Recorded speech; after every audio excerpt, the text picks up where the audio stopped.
Hello guys, how are you? I'm Hardeep Singh. Welcome back to your own YouTube channel. IELTS updates and recent exams. For more updates related to recent IELTS exam writing test topics, listening, reading, practice test, and speaking, you got guesswork. Please, guys, participate in everyday listening and reading practice test to achieve your desired band score in your actual IELTS exam.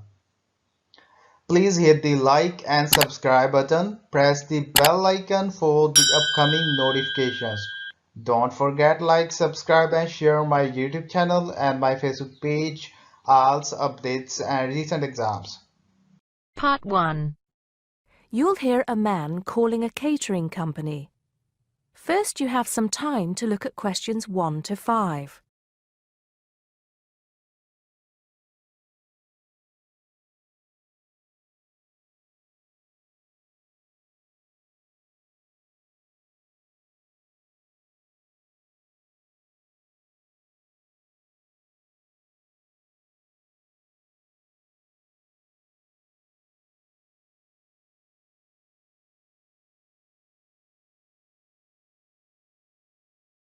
Hello, 5-star caterers. Can I help you? Oh, yes. I spoke to you an hour ago about the arrangements for our end-of-term party. Oh, that's right. It's Mr. Saunders, isn't it? Actually, it's Sanders. That's Sanders. Oh, I'm sorry. I'll just get that down correctly on the form. Okay, Mr. Sanders, sorry about that. No problem. Well, I've got the details you asked for, so I thought I should call you back quickly and book. Good. Let's fill in the form, shall we? Great. First of all, can you give me a telephone number? Somewhere where you can be contacted during the day. Yes, it's 445-6786. 445-6786. Okay. And do you have a number where you can be contacted outside of office hours? Well, I'm at work till late in the evening, so use the same number, and if I'm not there, you can leave a message. Thanks. I'll make a note of that. And how many guests shall I put down? Okay, that's changed. So instead of the figure I gave you before of 85, it's now only 50. It's much lower, I'm afraid, because a lot of people can't make that date. That's not a problem. Can you remind me of the date we'd set? Yes, it's the 25th of June.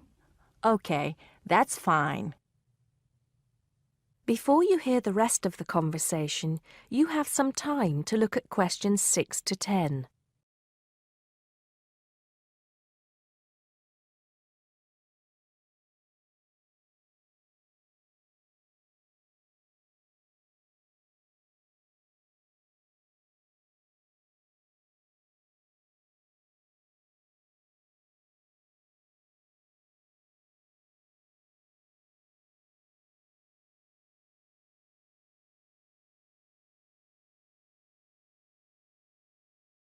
Now, did you have the chance to look at the tables on the website?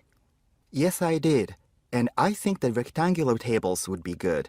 The long, thin ones. Yes, you could have 2 of those. The only problem is that they're for 24 people. So, you'd only seat 48 people that way. And if you have 50 guests, Oh, I see what you mean. 2 people would have nowhere to sit. What about the square ones? you'd have the same problem with numbers. Usually, for 50 people, we find the round tables work well. Not the smaller ones. They only seat 6 people. The ones that seat 10, the large ones, So do you think we should have 5 of those? I think that would work well. Okay, that's what we'll do then. Fine. And have you decided on the menu you would like? Yes, I think so. But I wanted to ask you, we talked about having the 3-course meal with waiter service, but in the end, we thought it would be a bit too formal. So that leaves the buffet or the 7-course banquet. How much is a banquet again? £100 a head. That's too much, and too formal. The buffet is fine. Okay, so I think I've got everything. We'd need a deposit of 50% of the total. Right. What's the total? Just a minute.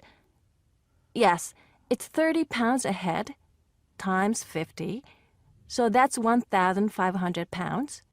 50% of that would be 750 now, with the balance due another 750 on the day. Great. I'll call in tomorrow if that's okay.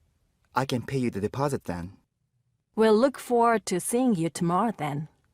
Okay. Thanks a lot. Goodbye. Goodbye. That is the end of part 1. You now have half a minute to check your answers.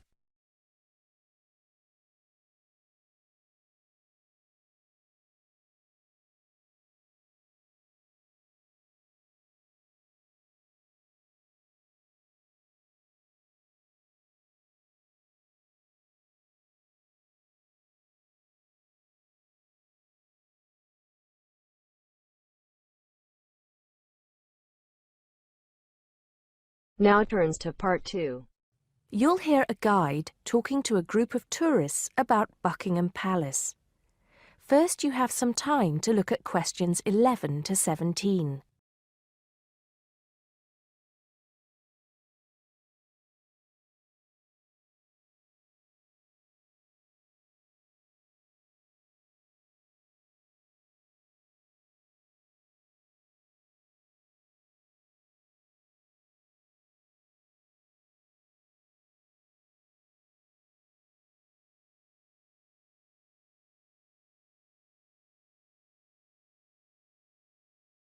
Now, of course, Buckingham Palace is instantly recognisable to millions of people around the world. As we pass the palace, I'd like to tell you a few things about the history of this famous building. We think the first house was built here around 1624. In 1674, that house burned down and a new one was built, called Arlington House after its owner, the first Earl of Arlington. Then, in 1703, the first Duke of Buckingham changed the design of the house and the name. It was then known as Buckingham House. The building we see in front of us now has undergone many changes since it was first built. The east front, which is the part we see from the road, was added as part of the work done by Queen Victoria and was completed in 1850. But the palace has remained pretty much unchanged for nearly 100 years. The last major changes to the structure were made by King George V, who, in 1913, had the east front redesigned as a backdrop to the large memorial to Queen Victoria, which had just been placed outside the palace gates. Since then, only minor changes have been made. I should point out, though, that the palace was bombed 7 times during the Second World War, most seriously in 1940, when the palace's chapel was destroyed. Today, of course, it is the home of the royal family, but that wasn't always the case, although they did own most of the land it was built on. It was George IV who turned it into a palace, doubling its size when he became king in 1820. He had inherited it from his father, King George III, who, in 1761, had become the first royal owner of the building, though it was still not used as the home of the royal family, just as a private home for Queen Charlotte. It was known as the Queen's House at that time. King William IV finished the work after his brother, George IV, died. But King William never moved into the palace. In fact, in 1834, he offered it as a new home for Parliament after the Houses of Parliament were destroyed by fire. The offer was not accepted, though, and in 1837, when Victoria became Queen, the house became the main royal residence in London. However, Victoria and her husband, Prince Albert, found the house too small, so they carried out building work to further enlarge it. This included building the east front, which I've already mentioned as the part we are looking at now. Victoria was also responsible for moving the Marble Arch, built as a part of the palace itself in the 1820s, to where it stands today, separate from the palace on the corner of Hyde Park. For 20 years or so, the palace was often the setting for huge banquets, dances, and musical performances. This period lasted until Prince Albert died in 1861, after which Victoria spent very little time there, and the palace was hardly ever used. Before you hear the rest of the talk, you have some time to look at questions 18 to 20.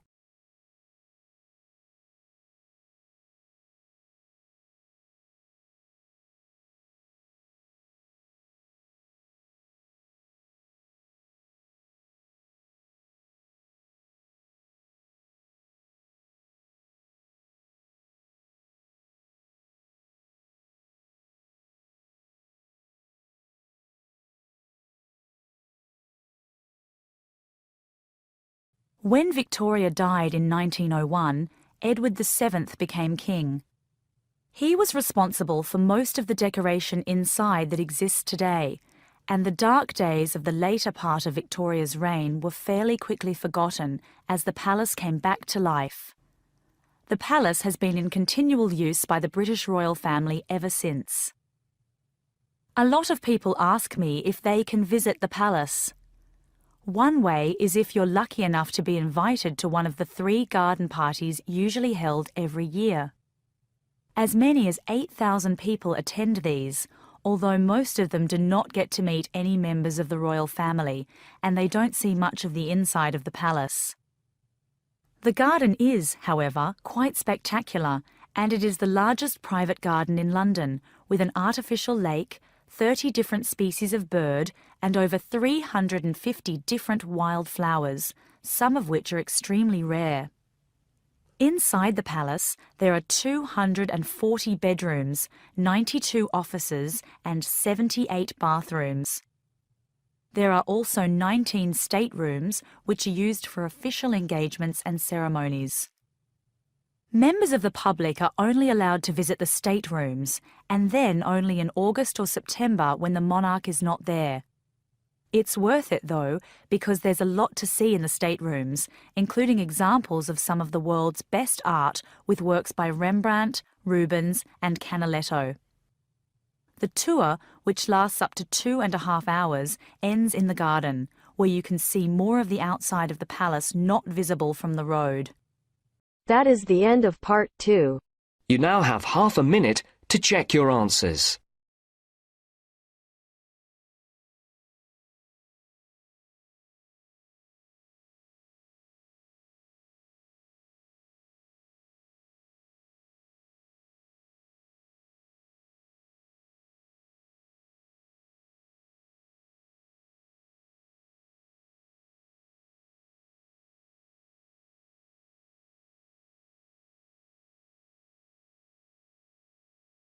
Now turns to part 3. You hear 2 students, Andrew and Isabel, telling their tutor a project that they are doing together on bacterial contamination of kitchens on the university campus. First, you have some time to look at questions 21 to 26.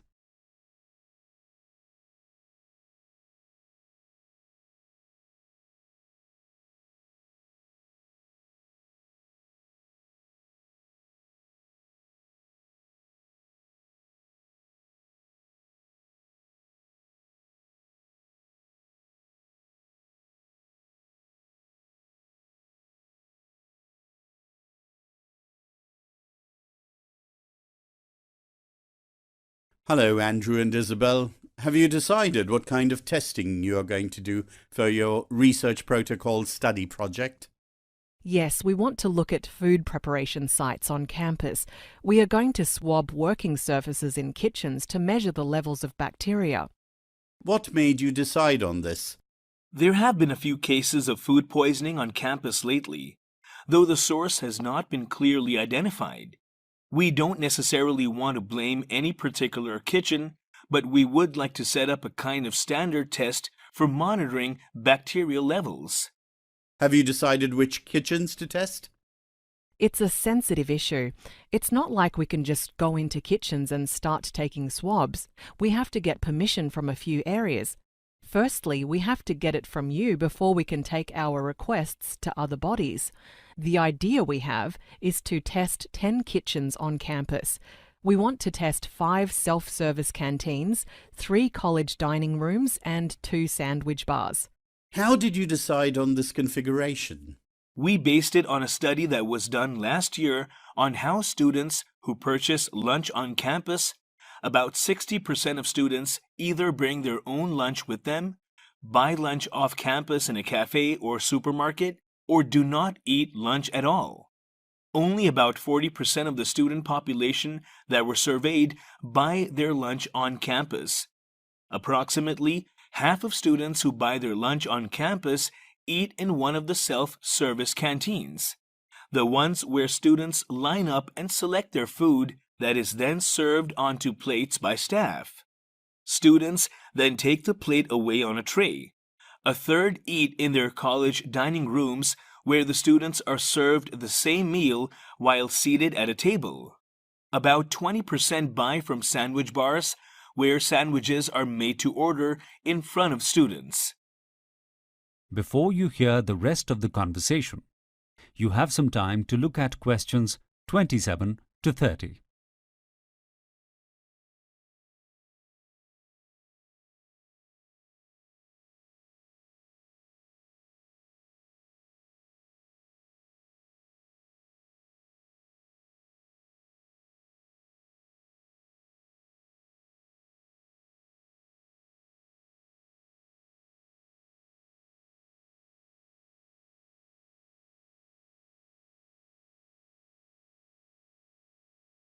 You mentioned getting permission from me to do the study. If I grant it to you, who else needs to okay the project?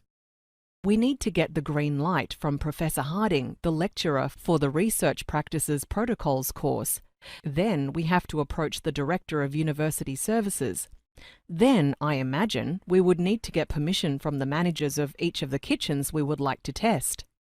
That's a long chain of people. Give me the protocol form to sign so you can get moving on getting the rest of the permissions. But first, you have to tell me how you intend to test each of these kitchens.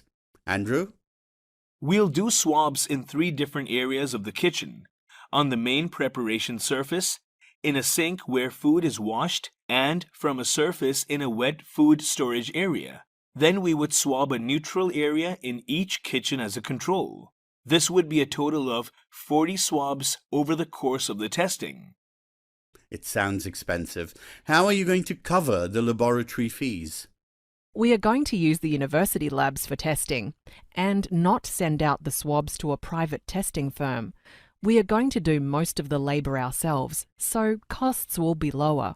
Are you concerned that this will interfere with the blindness of the testing? If you do the collection of samples and do the testing, this could compromise the impartiality of the results. Yes, we know it's not ideal, but we had to compromise. If we have clear indications of patterns in the presence of bacteria, we hope the tests could be redone under more impartial circumstances. So, do you have any expectations from the testing before you begin it? What will your hypothesis be? We do expect to find similar bacteria in the same areas of different kitchens. For example, we imagine that there will be salmonella found in washcloths in the sinks. Other bacteria we will be particularly looking out for are E. coli, Shigella, Campylobacter, and hepatitis A. We believe that we may find examples of all these in the main food preparation areas. Are you going to ask each kitchen about their hand washing and cleaning protocols? This is more difficult to monitor. All of the kitchens are obliged to follow the university's standards for this, which are in a document called Food Hygiene Protocols, published by University Services about 10 years ago. But whether this is being followed is difficult to know. We can only ask. I am very happy with the way this testing has been planned so far. Now, you need to start getting the other permissions to start your testing. That is the end of part 3. You now have half a minute to check your answers.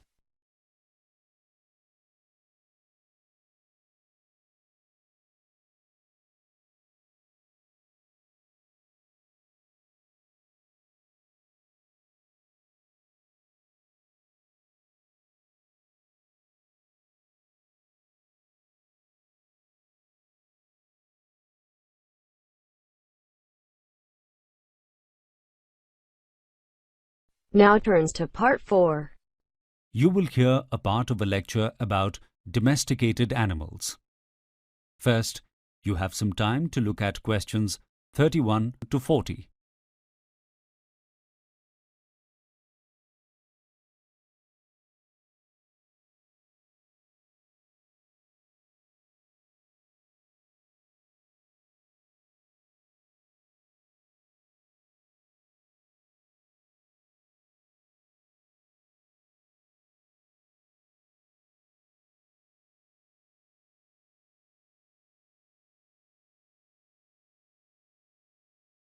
Of more than 8 million species of animals on Earth, only a very small number of them have been able to be domesticated. These are most notably the cow, goat, sheep, chicken, horse, pig, dog, and cat, and they are now widespread across the globe. Why, how, and when certain animals became domesticated has intrigued scientists for years. Mitochondrial DNA analysis has now brought us closer to answering some of these questions. Dogs were domesticated from wolves over 14,000 years ago, and selective breeding has made them physically distinguishable from wolves, whose heads continue to grow throughout life, while dogs do not. Cats are thought to have been first domesticated around 7,500 BC in Cyprus, and have historically been used for controlling mice and rat infestations. Cats may have first encountered humans after they were drawn to rodent-infested areas where humans lived. Cats and dogs are quite unique among domesticated animals, as they have rarely been used as a food source. The study of the origin of different domesticated animals is a good way to trace the beginnings of the farming economy. For example, the first animals to be domesticated were herding animals such as sheep and goats about 10,000 years ago. These animals were suited to a nomadic lifestyle and used for their meat, milk, and coats. They were an integral part of nomadic communities. Nomads began moving in search of grasslands for their domestic animals, rather than in search of wild animals to kill. Killing wild animals was less reliable and much more dangerous. Pigs, cattle, and chickens were domesticated shortly afterwards, and were indicators of more settled communities, as they were more difficult animals to move around. Horses were originally domesticated for food 5,000 years ago, and came to be used as a form of transport around 2,000 years later. Scientists have pinpointed quite exact timing for the domestication of milk-bearing animals, as it is when humans in those areas developed mutations for lactose tolerance. Being able to stay in one place and still be able to support large populations with a reliable, high-energy food source allowed civilizations to emerge. How is domestication defined? Lists of criteria have been suggested, but it is virtually impossible for all animals that are considered domesticated to fall into all of these, and for cats in particular to be in any of them. One of these is that a domestic animal recognizes that it is part of a social hierarchy and is subordinate to their human leader. This might be true of very intelligent domestic animals, such as dogs and horses. Even then, a dog or horse can often consider itself at the top of the hierarchy, and it may require special training to change this. Domesticated animals that are herd animals in their wild state do not follow instructions from their human leader, but are moved around using methods that involve fear and control. They are guided through gates and onto trucks with dogs and loud noises, and the tendency to follow the other members in their group, which is the flocking instinct. Another suggestion is that a domesticated animal now needs man to survive and would not last very long in the wild. This can be quite quickly dismissed when you think of the success of feral cats and pigs. Perhaps these and other concepts could be better managed if we consider domestic animals to be in a number of classes, such as house animals, working animals, and animals for food. But this would only mean that domesticity is not an overreaching concept. So, is there a definition of domestication? These days, genes have come to our rescue. A domesticated animal is one that has undergone genetic modification through selective breeding, so that it has become useful for man. Using this definition, domestic animals do not need to be tame, or able to take orders, or be vulnerable in the wild. They merely require genetic changes that distinguish them from their wild equivalents. This is why an elephant is not considered domesticated, or a tame fox, as they have not changed genetically. That is the end of part 4. You now have half a minute to check your answers. So guys, don't forget like, subscribe and share my YouTube channel and my Facebook page. IELTS updates and recent exams. For more updates related to recent IELTS exam writing test topics, listening, reading, practice test and speaking, you got guesswork.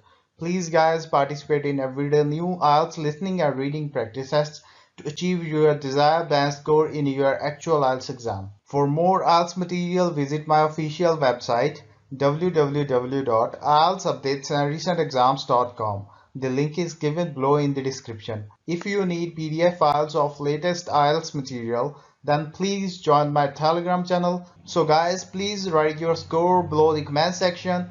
Again, thanks for listening. God bless you all guys. Stay tuned, stay safe.